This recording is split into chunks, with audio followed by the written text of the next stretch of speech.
The fight to stop the largest tax hike in history is stalled in Congress. Reports are the 6 negotiators didn't even meet today. And when they have met this week, they talked mainly about football.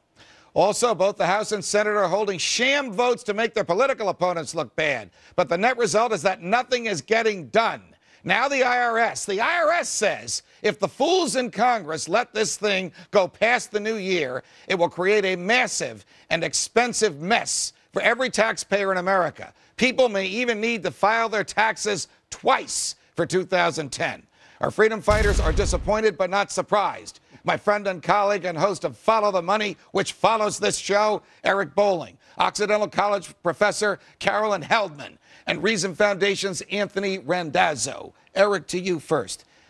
How could Wall Street, how could anybody that's going to make major investments plan for the future, the future which is just 3 weeks away, without knowing what tax rates are? Judge, we talk to people all the time in the Business Network. They say we're not going to hire one person until we need 2. We're not going to hire 2 until we need 5. There's no way to plan. We don't know if it's going to be everyone above $250,000, everyone above $1 million, everyone completely.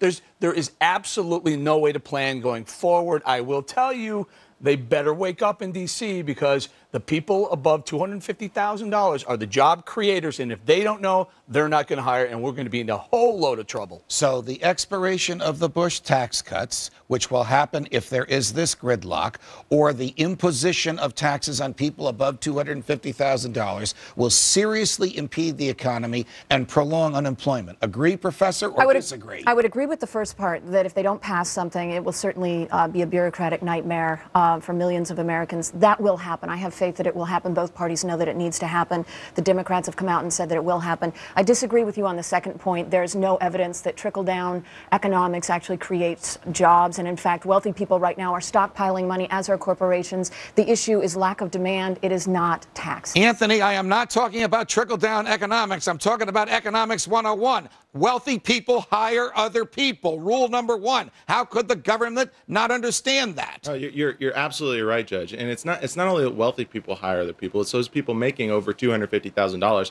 are oftentimes small business owners themselves who this tax is going to wind up hitting. If you look at projections for what not raising tax or for what keeping the Bush tax cuts for those over $250,000 would do, that's going to knock out $600 to $700 billion in investment from the private sector next year. Right. That is really bad for the economy. You want to know why unemployment is 9.8% right now? It's because people are waiting for that. They're not investing now, much less now. What the economy is going to look like then is what it looks like now. Won't the stock market and the other indicators skyrocket if the Bush tax cuts are extended next week? Yeah, because then there's clarity. They know what's going on. Let me just build on Mr. Randazzo's point. Above $250,000 a year, those are small business people. Those are Subchapter S corporations, 3 million of them. Carolyn's shaking her head no. 3 million who filed that way so they don't have to pay corporate taxes because they own their business, right, and then trickle down into their personal taxes, double taxation. Is this class warfare because the Democrats hate the rich? No, I think it's class warfare of another sense. We've seen the largest shift of wealth from the middle class to the upper 2% since 1980 that we've ever had. I mean, the gap between rich and poor is enormous. And the idea that wealthy people who are already stockpiling billions of dollars and corporations who are stockpiling $2 trillion are going to get a little bit extra money and suddenly start hiring is a couple that makes $250,000 a year wealthy? Is a couple that has $1 million in income 2%. into their corporation, their small corporation, but only pays themselves $250,000. The other 3/4 goes to expense. Is that wealth? Well, Eric pointed out that there are 3 million of those out of 300 million Americans. So let's talk numbers. Those are the people the Democrats are attacking. They're also the ones that create jobs. 70% of all not creating jobs right now, and they have plenty of money. Created by small money. Hang on. Anthony, do we even need the IRS? Well, we probably need somebody that's going to be collecting taxes if you at least want to have them, to be able to fund a military. But we don't need the complexity of which the IRS is today. We don't need a tax code that looks like a bunch of 3-year-olds grabbed blocks and started picking what the different laws were. We need a tax code. Were you surprised when the IRS commissioner, an appointee of the president, said to the Congress, "Please make up your minds because we don't want double filing next year"? Here's the nightmare. Here's what's going to happen at the end of the year. There will be filers, millions of filers likely, that are going to have to file, pay, and then if they do, can go ahead and extend the tax cuts for one section or another, they're going to have to file again.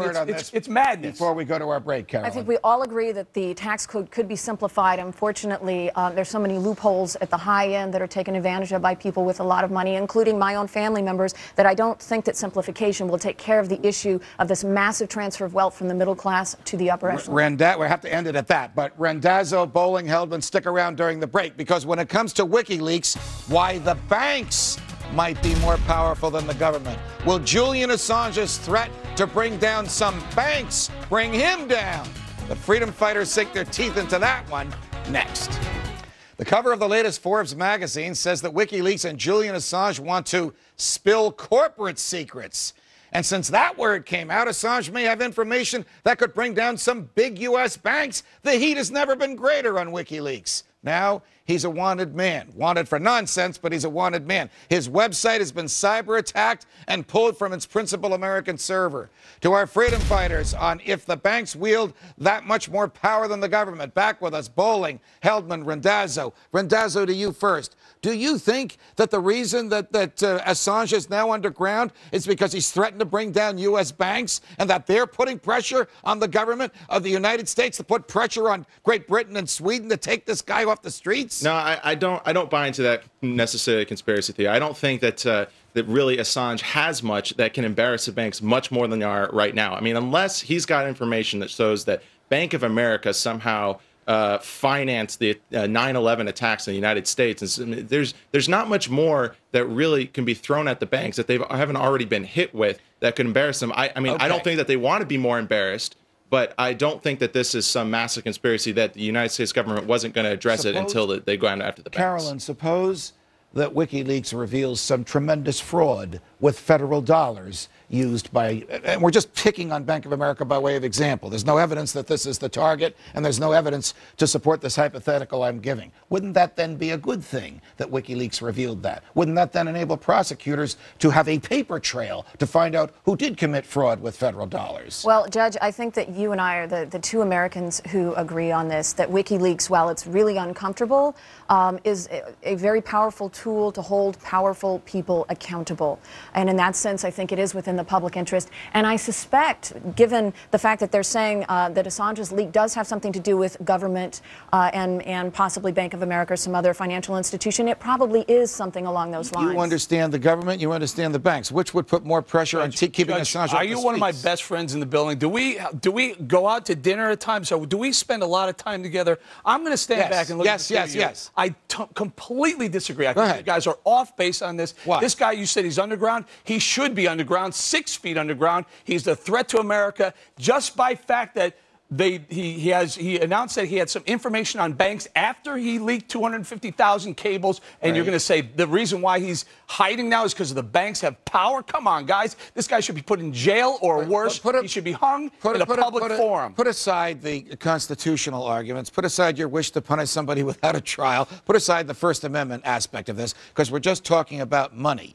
If he does expose the improper use of federal dollars by one of the big banks, wouldn't that exposure be a good thing? Shouldn't we know about it? Shouldn't the Justice Department know about it? Sure, they should. And the SEC should have known about it, too. I agree with you 100% on that. But at the same time, exposing the banks doesn't put Americans' lives at risk. Okay. Releasing 250,000 cables does. But you know, the SEC can't be trusted, Randazzo, because the SEC looked the other way, particularly with Bank of America when it bought Merrill Lynch. It didn't punish a hair on their head. For the government forced them to buy something for $50 billion that was only worth $33. I mean, the SEC clearly showed it is not up to the task over the past 10 years and watching over the banks in the United States, which is one great value of something like WikiLeaks. That, and you probably agree on that. The SEC is not up to the look at the FOIA request we just found out. We found out $3.3 trillion was loaned to foreign banks, to banks around the world, foreign companies. Do it the right way, Judge. Do it through the legal system. Find it out that way. Don't let some anarchist try and take America down any way he can. That's a good old-fashioned word. I see Geraldo smiling. Last word, Carolyn. Well, I would say that we've learned a lot of valuable information from the WikiLeaks, not so much this fourth leak, but more about the 15,000 possible civilians who've been killed in Iraq, as well as the bungling of what's happening in the war in Afghanistan. So it has provided really important information, and I would like to see evidence that we have blood, that he has blood on his hands, because to date, if the White House really had evidence of that, wouldn't they present that? Well, I've heard is hyperbole. I'm going to give myself the last word. No one less than the Secretary of Defense has said nobody's died from anything WikiLeaks has revealed. Yet. We'll end it at that. We'll end it at that. Eric Bolling, Carolyn Heldman, Anthony Randazzo, it's a pleasure. Back with the plain truth about your freedom to express yourself next. Does the government work for us, or do we work for the government? And who's afraid of the truth? The WikiLeaks story continues to fascinate those of us who watch the government. WikiLeaks has now published over 1 million pages of documents that were formerly kept secret by the federal government. The government blames all of this on one of its own guys, a buck private named Bradley Manning. It's hard to believe that the military gave access to all this stuff to a buck private. Stated differently, either the government has no serious ways to guard its documents, or others were involved and the government will not tell us who they are. Of course, it also blames Julian Assange, the founder of WikiLeaks, and some in the government has called for his prosecution under the Espionage Act of 1917.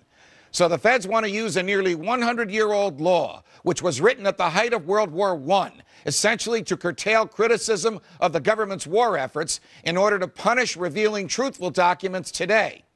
Under that law, many folks were convicted and sent to jail for encouraging people to oppose American entry into World War I. Under that law, a now discredited Attorney General named A. Mitchell Palmer spearheaded what are now known as the Palmer Raids, during which he arrested over 1,600 Eastern European Jews from Boston to Baltimore and kept them in jail without charges, without lawyers, without the opportunity to challenge their confinements. He claimed that they were too dangerous to speak with lawyers, too dangerous to have jury trials, and the jury trials would be too disruptive to the American criminal justice system. Does any of this sound familiar? Under that 1917 law, people were sent to jail for criticizing the government. It was the height of the progressive era, and President Woodrow Wilson and his followers not only believed they could tell us what to eat and what to do with our money. These are the same folks who brought us the food police, called the Food and Drug Administration, the income tax, the IRS, and the Federal Reserve, but they also believed that they could tell us what to think and say. Now, to those who want to use this law today, I tell you, you have failed to say that the Supreme Court has invalidated most of it.